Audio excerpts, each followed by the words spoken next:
নাই। ওই জাহান্নাম বড় কঠিন জায়গা। ইন্নাহা সাআত মুস্তাকাররাও ওয়া মুকামা। সূরা ফুরকানের ভিতরে আল্লাহ পাক জানা দিলেন নিশ্চয় আবাসস্থল হিসাবে বসতির জায়গা হিসাবে ওই জাহান্নাম কত না নিকৃষ্ট, কত না নিকৃষ্ট। নিকৃষ্টতম স্থানের নাম হলো জাহান্নাম, যন্ত্রণার কারখানার নাম হলো জাহান্নাম, শাস্তির জায়গার নাম জাহান্নাম। এই জাহান্নামের 1 ইঞ্চি জায়গা ফাঁকা নাই যার মধ্যে আগুন নাই। এবার জান দুনিয়ার আগুনের চাইতে ওই জাহান্নামের আগুনের স্পিরিট হলো 70 গুণ বেশি। আজকে আমি জাহান্নাম নিয়ে আপনাদেরকে আলোচনা বেশি শোনাইতে পারবো না, এতটুকু বলতেছি বাজান ওই জাহান্নামের শাস্তি আপনার আমার পক্ষে সহ্য করা সম্ভব নয়। ওই জন্য জাহান্নাম থেকে বাঁচার জন্য রবের গোলামি করে নেক আমল করে আল্লাহর ইবাদত করে কবরের জিন্দেগিতে যাওয়ার দরকার আছে না নাই? একটু মনোযোগ দিয়ে শোনেন বাজান, একটু মনোযোগ দিয়ে শোনেন। ওই কবর বড় কঠিন জায়গা, সাপ বিচ্ছুর কারখানা। ফামাই আমাল মিসকালা যাররাতিন খায়রান ইয়ারা ওয়া মাই আমাল মিসকালা যাররাতিন শাররান ইয়ারা। বান্দারে যারা পরিমাণ অনুপরিমাণে যদি নেক আমল করো আল্লাহ পাক ওইটাও তোমার আমল নামায় লিপিবদ্ধ করে রাখবে। আবার যারা পরিমাণ অনুপরিমাণে যদি বদ আমল করো ওইটাও তোমার আমল নামায় লিপিবদ্ধ করা হবে।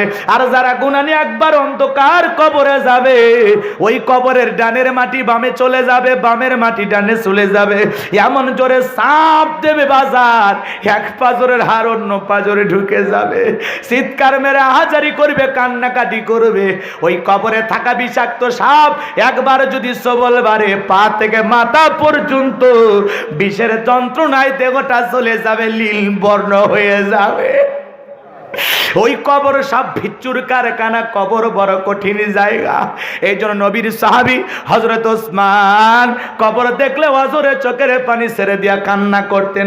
সাহাবীরা বলতেন ভাই ওসমান আপনি কেন কবর দেখে কান্না করেন? জান্নাতের সার্টিফিকেট প্রাপ্ত সাহাবী হযরত ওসমান, এরপরে কবর দেখে কান্না বন্ধ হইতো না, অজরে কান্না করতেন। ডেকে বলে ভাই আপনি কেন কাঁদেন? হযরত ওসমান ডেকে বলে এই কবর হলো প্রত্যেকটা মানুষের প্রথম মঞ্জিল, প্রথম ঘাটি, প্রথম স্টেশন।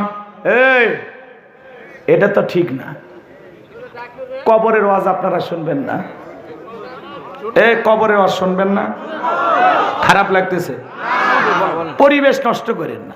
উঠে আমি চোখে যদি মানুষ ওঠা পরে ওটা দেখলে আমার বললাম না আমার কষ্ট হয়। তাহলে কমিটি সবাইকে নিয়ে যাক, খাইতে দেবে নাকি? চলেন সাহেব খাই আসি। কমিটির আবার সমস্যা কি?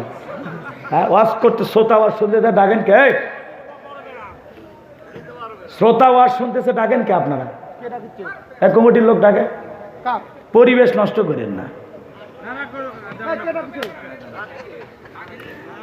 একটা ওয়াজের গভীরে ঢুকেছে, আপনি কবরের কথা শুনতেছেন, আপনি ওঠেন কেমনে? কষ্ট পাচ্ছেন? ভালো কথাও কিন্তু নষ্ট হয়ে যাবে। এই জন্য আমি আগেই বলছি ভাই উঠেন না, ওয়াদা দিয়েছেন, একটু দয়া করে ধৈর্য নিয়ে থাকেন। আমার ভাইয়ের একটু মনোযোগ দিয়ে কথাগুলো শোনেন। হযরত ওসমান ডেকে বলেন কবর হলো প্রথম ঘাটি, প্রথম স্টেশন, প্রথম মঞ্জিল। কবরে 3টা প্রশ্ন করা হবে, যে সঠিক উত্তর দিতে পারবে তার মিজান ফুলসিরাতে কোনো টেনশন নাই, কিন্তু যে উত্তর দিতে পারবে না তার আর বাঁচার কোনো উপায় নাই। এবার জানবো আমার ওই কবরে 3টা প্রশ্ন করা হবে। 1 নাম্বার কি বলা হবে? মার রব্বুকা, তোমার রব কে? রব শব্দ আছে না নাই? এত কথা কেন বলতেছে একটু